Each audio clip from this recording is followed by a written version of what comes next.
What is up, guys? We are back with another video. I'm turning it like this so you can get me. I'm here with Miguel, who is also known as Tessie Lorray. and she is a boy today. How does it feel being a boy? The scandal. The scandal. That's nice because I get to relax. Now you see like the tattooed scumbag he really is. Look at this. Okay, so since we're talking about tattoos, I know you have a few questions for me. Yes. Cool. So you can go ahead and drag me this time because I dragged you last time. Sure. You know, since I've been here since the very beginning. No shit, for real. How did you first get into So tattoo? when I was 16, a lot of people were like, "Hey, dude, like your drawing's really nice. You should become a tattoo artist." And I was like, "Well, then how does one become a tattoo artist?" So I did some research and I found out about apprenticing under somebody, and my mom knew a person who was tattooing out of his house, so she was like, "Hey, like you can try with this guy." So that person was teaching me how to tattoo, but he had like a terminal illness, cancer. So is cancer a terminal illness? It depends on what stage. Okay, well, I don't know what stage he was in, but yeah, like, unfortunately, he couldn't teach me that well, or that much. He cut me off, like, 3 months in, and by those 3 months, I meant, like, once or twice a month going to go visit him, and he was working at his house, so his work wasn't really that good, you know, really cramped space. He taught me how to, like, set up a machine, break down a machine, break it apart, put it together. He never really taught me about, like, the rules and regulations like Texas State does, and, But he taught you like the basics. yeah, and how to like to hold a machine and whatnot, and what a machine sounds like, and the different types of needles and pigments and whatnot. So it gave me a foot in the door. I never tattooed anybody. I did tattoo on fake skin, but like he was terminally ill, so he would put on an oxygen mask and take a break here and send me home early because he couldn't really teach me, or he didn't have anybody to tattoo that day. So I was like, all right, whatever. Thank you for the opportunity. It was nice meeting you. God bless, whatever. And that was my first step into tattooing. So then it's been already almost a year tattooing with one of my boss, Dan. So I met him through my uncle's friend. Through my uncle because he was my uncle's friend. And yeah, we just clicked. And ever since then, I've been working at Hellfire Studio. So you've only been with Dan for a year. Yeah. Oh. So whenever I first met you, that's when. Yeah, for real. Wow. You know, there's a bunch of different styles of tattoos. Mm-hmm. If you had to pick one favorite, what would it be? Okay, so black and gray realism is something I aim to do. There is like black work, which is super heavy black. It's really nice to look at the heavy saturations of black, the crispy clean lines, line weights, and all the cool things you can do with black work because it's super like, I guess the composition is really good with black work. Black and gray is really smooth, it's cleaner. You can go from a 10 to a 0, like really like through the gradients, like 10, 7, 5, 3, and then 0. Black work, it's usually just a 10 and then a 0. So it's like, black work is really nice, but I'd much rather go for black and gray. I mean, you saw what I did on your skull, and then on the hawk back here, the bearded vulture, my bad. I don't know if you can see it. We'll record it in a bit. Okay. But yeah, so those are my two biggest pieces that I've really liked to do, or that I've done. So yeah, black and gray realism is what I'm aiming for. Okay. So I know there's a bunch of different artists down here in the valley. Mm-hmm. How does it feel being? I don't know really the scene out here because I pretty much go to one spot. Yeah, for real. Because I'm pretty much like, once I find my spot, that's it. Yeah. But how does it feel being a queer artist? Well, down here, I've never faced anything like any like prejudice against me from any of my clients. I do get like a few questions like, oh my god, like, wow, I didn't know you were gay, or what, you're gay, you're not into girls and stuff like that. And a few girls have hit on me, which is like kind of embarrassing because I tell them like, oh shit, I'm sorry, I don't swing that way. Well, I shouldn't be sorry about that. Like, I am who I am. I should be proud of who I am. But I can't return those feelings. Do you feel like it's something that helps separate you, or do you feel kind of neutral about it? I guess it does separate me because, of course, I'm hanging out with you all the time. I'm always at the drag show, supporting my queens, supporting the local queens here in the valley. It does separate me because I do get a different clientele. Yeah, different clientele. So a lot of non-binary, trans people, gay people, bisexual people, they feel more comfortable with us because we don't have we don't have any prejudice against them. We treat them respectfully. We, what is it?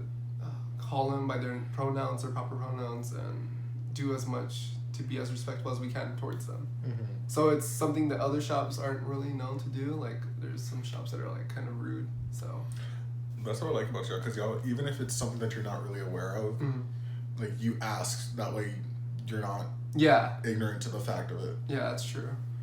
So that's a cool thing that I like about me being as a queer artist, queer tattoo artist. And it's a good thing because I know there's a lot of people that are out, not here in Texas, but like out there in the other states that are like known to be queer artists, and it's amazing. It's a badass movement. It's good to embrace who you are, and it helps you respect others and respect yourself as a person. So yeah. And in these 2 years, what are some of your inspirations as an artist or as a tattoo artist? Like, what do you pull from? I usually pull from people I look up to. Andries Strom, he's from the United Kingdom, Liverpool, and he has his own style. It's called trash realism. So he does his huge portraits of people like, I guess, Lady Gaga, like, you know, iconic people, celebrities. And he'll put his own twist to their face. He'll put a moon, he'll put some scars, he'll put some like black streaks down. He'll add 2 eyes, maybe 4 eyes, 2 lips. He did one, that director, he made Tarantino, and he had like a camera coming out of his, like a old school film camera coming out of his head. And it's something cool, like it's something dynamic, something different, and something very appealing. And the way he does, like, I want to say black and gray, but it's more like black work, super dense black, saturated black, and it's super good. So that's what inspires me. Alright. I'm sure within 2 years you've done, let's say, hundreds of tattoos by now. Yeah, definitely. Do you remember your first one? My first one, oh my god. It was a crescent moon on a buddy of mine. And it was not well done. I mean, I didn't scar him. It was just super wonky. So what's the difference between him and me? Kidding. Your tattoos are not wonky. Your tattoos No, look I'm like scarred. tattoos. Oh yeah, no, yeah. Okay. I mean, it's because he pissed me off, so I pushed down harder. It's because I fell asleep. Stupid. I'm kidding though. I don't push down harder if I hate you or not. Do you have any crazy stories from yourself or from clients? For myself, I could say one of my clients wanted a butt tattoo. So I was like, okay, cool, nothing normal. The person wanted an Annie Ann's pretzel on their butt. So I was like, okay, cool, I gotta know the story behind this. And they told me that the reasoning behind it was so that they can moon their boss the day they quit because they worked at Annie Ann's.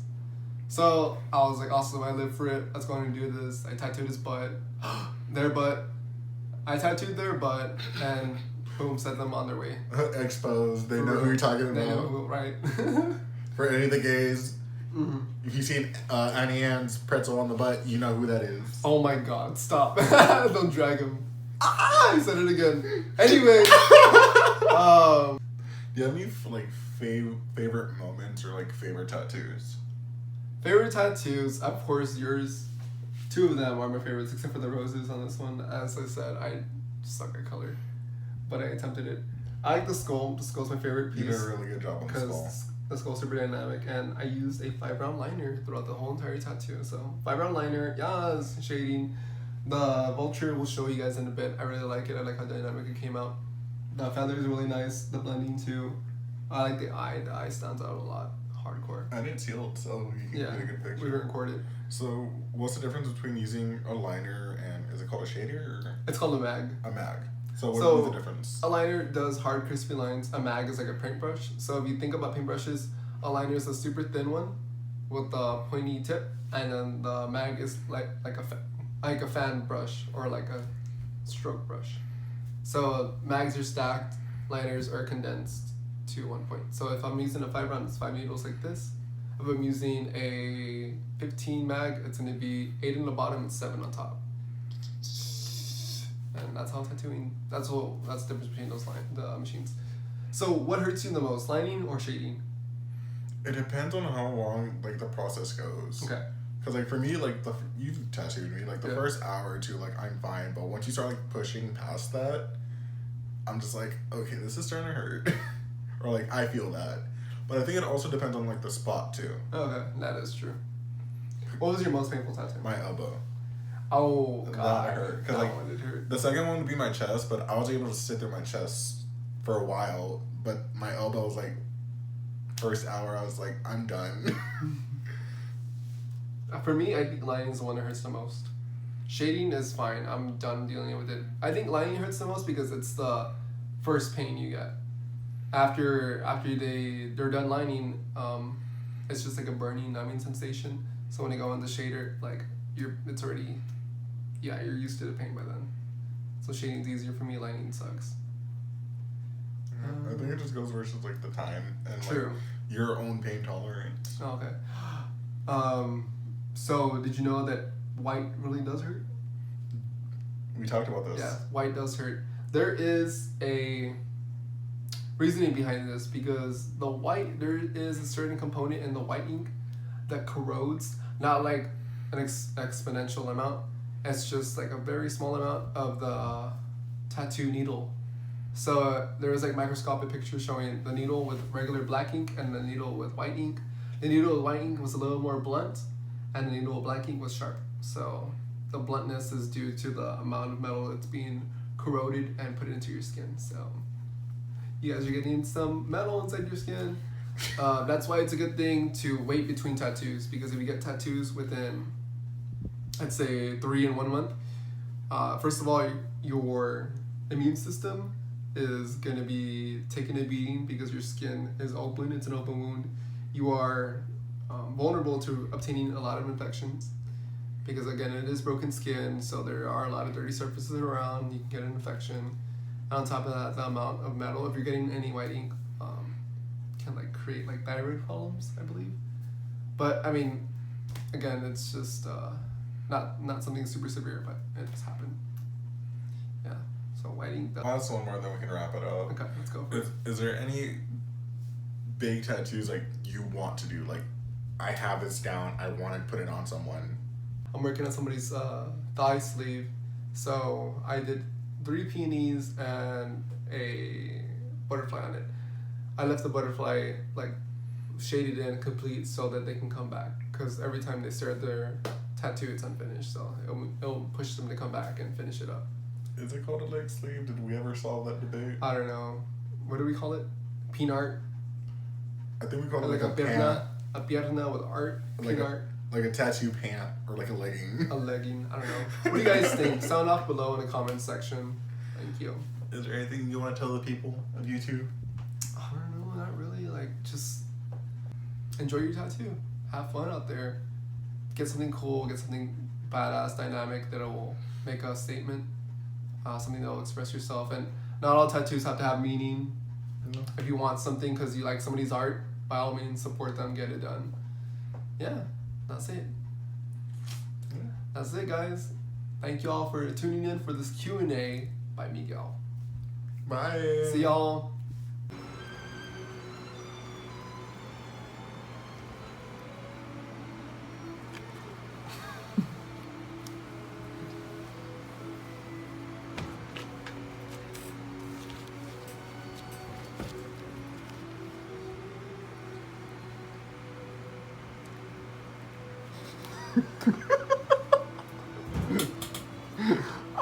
Oh, this is like lube.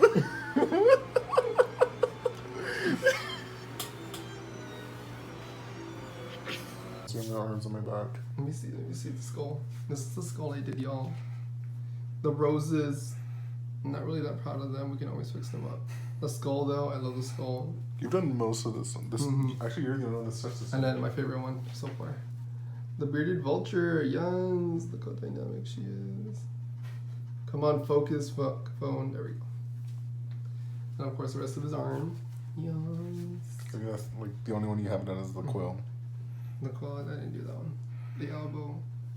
And of course, Dan's work. Yeah, that's my balls right there. My foot fell asleep.